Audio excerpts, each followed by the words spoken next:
First question is, what are the apps or tools that you go to repurpose content? That's a great question. I can actually show you. There's one app we use AI because a lot of you put in a podcast and then it gives you clips. What we'll do is now once this AI program gives us the clips, we'll also edit them because AI can just kind of give you a natural one. But so for example, here, one of our clients here, this is a podcast 1 hour. So look at this. Okay, this is a 6 minute video. But now it gives you timestamps, it gives you now content to repurpose, and it gives you the different platforms, right? So see here, But here's the good news. and it will break up the content itself. So we'll break it up into a clip. What we'll do now is we'll kind of see what it gives us, see if it's good enough, especially because we know, okay, I know who my audience is. I know what they're looking for. So how can we make this 40 seconds so valuable for that person who has this problem? And then now we can repurpose this. So we may edit this a little bit, making sure like it's good because AI can sometimes, we don't want to just put it out there. Everything has to be quality. But this is a great tool. It's called Video.ai. I think another company bought it. I know there's other places, Opus Clips, but this is to start off with, I would say this is a powerful one. If you're doing an interview or if maybe you record a 10-minute video of you just talking about what it is you do. And then now you can use this to repurpose that content. And that's a simple way. So what is it that you do just for the other people out there? This will also be up on YouTube, great marketing as well. So what is it that you do? So I'm setting up a B2B market, B2B company advising. It's quite a niche sort of advising non-profit organizations through mergers. So Okay. LinkedIn is going to be by far the most important channel for me. Yeah. Yeah. So that's where you'd want to, yeah. So LinkedIn, is the most powerful. So powerful. So you want to show up and say, how can I be on LinkedIn as much as I can? So I'll give you, okay. So this is one of our clients. Okay. So where he's in the wealth space, right? Okay. So what do we do? Well, we're going to show up there 24 times a day. We're going to show up there as much as we can. Long form content works really well for LinkedIn. You can see the impressions there. Why? Because what we know is LinkedIn, when you give LinkedIn a 6 minute video, LinkedIn says, thank you so much. Why? Because that's how these platforms make money. The longer content you give them, they run ads for people. So they show this out to more people. And then now this finds the audience that we're looking for. Because like I said in the webinar, like if we go back here, it's about interest now. So for example, your customer, like you're helping nonprofits with mergers. Well, they're looking for that information. And Sure. let's say they're on LinkedIn, this is where it comes in. This is what they're gonna see. They're gonna see what it is because that's what they're looking for. So then it's like, how can we show up here with different types of long form content, short form content? We just need to show up as much as we can because money, he's in the wealth space. Money is an emotional topic. So what do you need to do? You need to build their trust. You see this piece of content? We just documented him doing a speech. Okay, how can we use that for marketing? Okay. If I could, I have one more question, please. Yeah, go as many as you. So some of the content you showed there was your client interacting with other people or demonstrating the work and outcomes work you've done with them or outcomes achieved with them.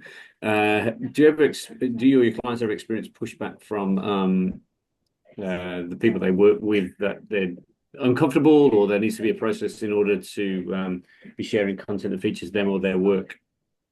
People that they work with. So you mean people within their team or just when they. No, and sorry if I missed one at the start of the preso, but you showed a little clip of your client with Mark Boris, for example, and you've talked about filming him a day in the office and having client conversations on the phone, etc. What's your experience of gaining permission, or is it better to seek forgiveness rather than permission when you're profiling third parties?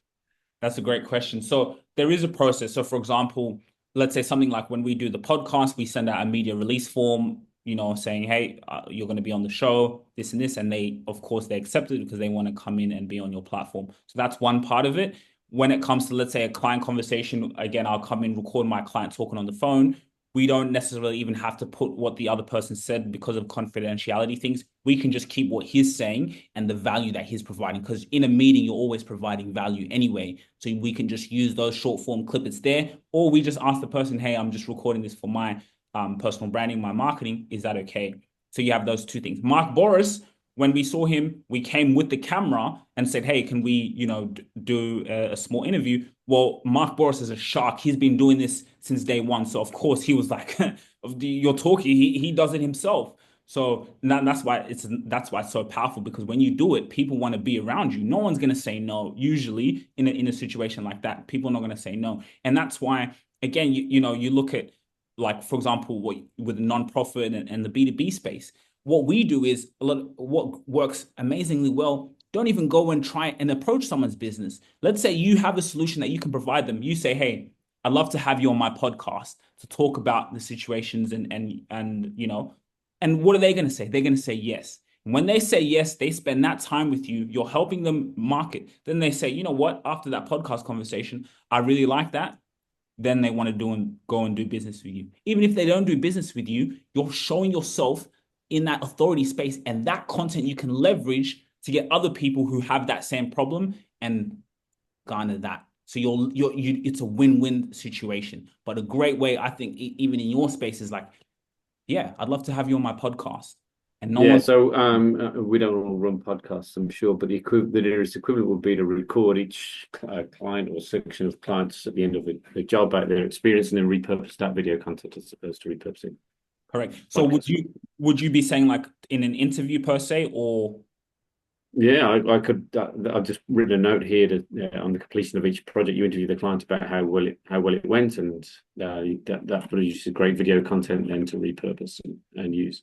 And I tell my clients that all the time. Why that is so powerful is because it's so powerful because that is a testimonial. Instead of getting a client, oh, can you send me a testimonial? Can you write a testimonial? Yeah. No, no, no, no. You're having a conversation with where they were before the project, how it was after it. They're opening up, and that builds, like I always say, build relationships with your clients. And that is something that is so powerful, because also they're grateful. Not only did you solve a problem for them, but then now, oh, they're on podcasts, they're on social media, and they can tell their story and talk about how you solve their problems. And now that is fantastic. Now that when you're reaching out to other people, say, hey, by the way, this was someone in a similar situation here. Here's an interview I did with them. Have a look. And they can go in and watch a whole 30, 40-minute testimonial. Literally, it's literally a testimonial, and they can see, yep, this is what I need. And potentially, maybe I could even, be featured on their show. They're going to want to work with you. Cool. Great. Thank you. No worries at all. Great questions. Anyone else? Any other questions? Feel free to ask. But okay, anyone else, if you want to connect with me, I'm on LinkedIn. So you can just connect with me on LinkedIn. And I think, again, I always talk about LinkedIn. I saw, again, back to going to Gary V, he said something. He said, I was posting content on all these other platforms and my audience is not really on there. So it was getting great views, but like the people I serve, that if because let's say only really 1% of your audience you will be able to convert. Most people will just come in, they can watch it, they can be inspired, they can get value from it, but only 1% really will convert. But that 1% will those profit margins are quite high, right?